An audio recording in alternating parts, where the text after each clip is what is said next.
আজকের গল্পটি একটি শিক্ষণীয়, সবাই শেষ পর্যন্ত শুনে যাবেন।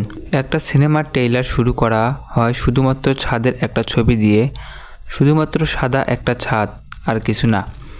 1 মিনিট যায়, 2 মিনিট যায়, 3 মিনিট যায়, কিন্তু স্ক্রিনে কোনো পরিবর্তন আসে না। সেই সাদা ছাদ এর ছবি, কোনো নড়াচড়া নাই, রঙের পরিবর্তন নাই। এভাবে 6 মিনিট পার হয়ে যায়। তারপর দর্শকদের মধ্যে গুঞ্জন শুরু হয়ে যায়।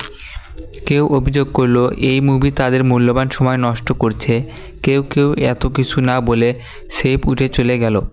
একটা সাদা ছাদের স্থিরচিত্র কতক্ষণ আর সহ্য করা যায়? এরপর হঠাৎ করে ক্যামেরাটি ধীরে ধীরে ছাদ থেকে নিচে নামা শুরু করলো এবং দেখা গেল ছোট্ট একটা অসুস্থ বাচ্চা বিছানায় শুয়ে আছে, চোখ সেই ছাদের দিকে। স্পাইনাল কার্ডের সমস্যায় ভোগা বাচ্চাটা ঠাই তাকিয়েছিল ওই সাদা ছাদের দিকে। এরপর ক্যামেরা আবারও উপরে উঠে গেল, আবারও পর্দায় ভেসে উঠল সেই সাদা ছাদের দৃশ্য। সিনেমাটি শেষ করার ঠিক আগে দর্শকদের উদ্দেশ্যে কথা বলা হলো, আমরা মাত্র 8 মিনিট এই দৃশ্যটি ধৈর্য ধরে দেখতে পারি নাই।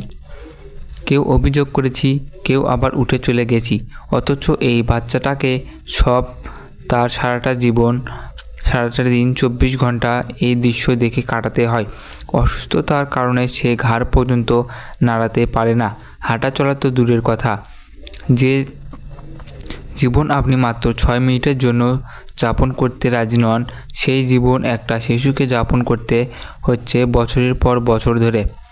কাজেই আল্লাহর কাছে নিজেকে নিয়ে অভিযোগ করার আগে আমাদের উচিত অন্যদের দিকেও একটু তাকানো।